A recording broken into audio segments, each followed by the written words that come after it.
Oh, it's chilly. Hey, how you doing? Merry Christmas. You just caught me warming myself by the fire. It's nice. What's that? I can hear Carol singer. Huh. What?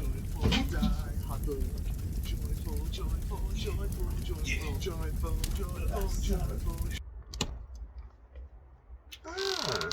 Joyful, joyful, joyful, joyful, joyful, joyful, Die Hard book. Joyful, joyful, joyful, joyful, don't know. Oh, all the words. Merry Christmas.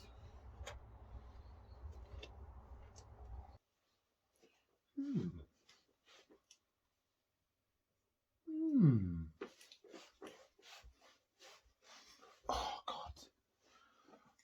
Knees. Oh, why would I do this? Ugh.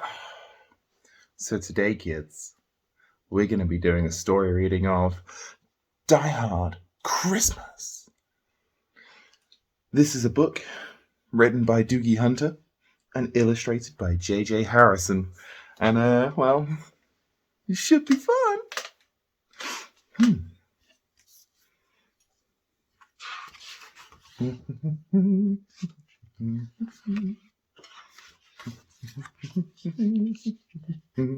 "'Twas the night before Christmas, and up in the tower everyone was partying except one wallflower. John McClane missed his wife. Things weren't the same since Holly had moved west and changed her last name. He tried to win her back, but she still said no, while unbeknownst to them there was trouble below. A truck had pulled up, and who should disembark but 14 men whose intentions were dark. They spoke not a word and unloaded big crates. They cut the phone lines and locked all the gates. Carl swept the ground floor, shooting every guard dead, while visions of bearer bonds danced in his head. John took off his shoes, making fists with his toes. It actually worked. Well, what do you know? When out in the lobby there arose such a clatter, he sprung to the door to see what was the matter. When what to his wondering eyes should appear, holy crap! There are terrorists here? John hid under the table where no one could see and watched Hans question Mr. Takagi. I'm going to count to 3. There will not be a 4. Give me the codes and open the vault door. I don't know the codes, so go ahead and shoot. Okay, said Hans Gruber, and ruined Takagi's suit.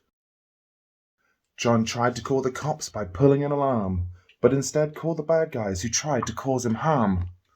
But John killed Tony, who had very small feet, and sent the terrorists a Yuletide treat.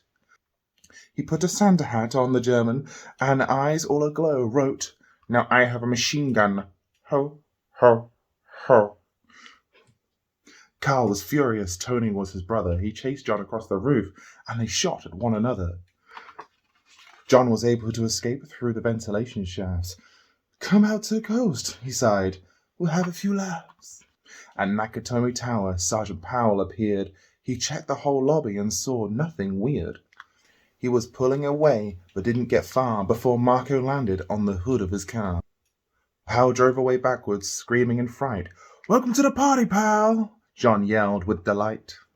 More police arrived, the FBI and a SWAT team, but Hans didn't mind. It was all part of his scheme. More rapid than eagles, his henchmen they came, as he radioed and shouted and called them by name. Now Eddie, now James, now Franco, now Yuli, on Fritz and on Carl, hair long and unruly. They shot the SWAT tank with a surface-to-air missile and knocked it away like the down of a thistle. Now John McClane was angry indeed. He blew up the terrorists and called them jerkweed. Alice told Hans, Bubby, I'm your white knight. Hans shot him dead, giving the hostages a fright. Hans went to check on the explosives fuse and saw that John was wearing no shoes.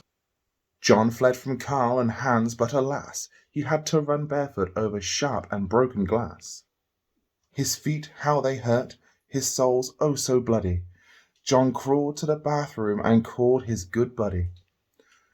John was weary and ready to throw in the towel until he got the pep talk from Sergeant Owl Powell. Powell was chubby and plump, a right jolly old cop. He trusted the cowboy with the tattered tank top. But a reporter was probing into McLean's life and revealed that Holly was actually John's wife. Hans quickly flipped over the gold picture frame. "It's a pleasure to meet you, Mrs. McLean." His clothes all tarnished with ashes and soot, John staggered to the roof, bloody and barefoot. The explosives were wired to the rooftop with care in hopes that the hostages would soon be there. John warned everybody the roof would soon blow as the chopper strafed him with high-powered ammo. Around his waist he tied a fire hose tight, and screaming an oath, he jumped into the night. He dangled in the air and gritted his teeth while flames enriched the tower like a Christmas wreath. Fiercely fighting his way back inside, John yelled out, "Hans!" He was done trying to hide.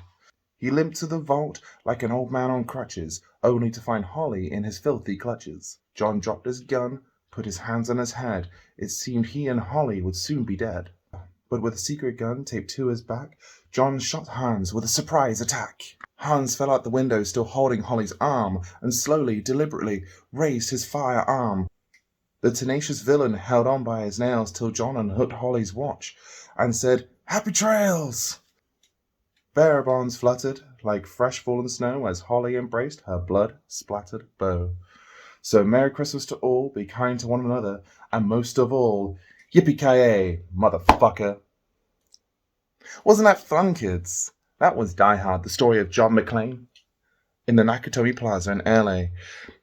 This is truly a Christmas special book.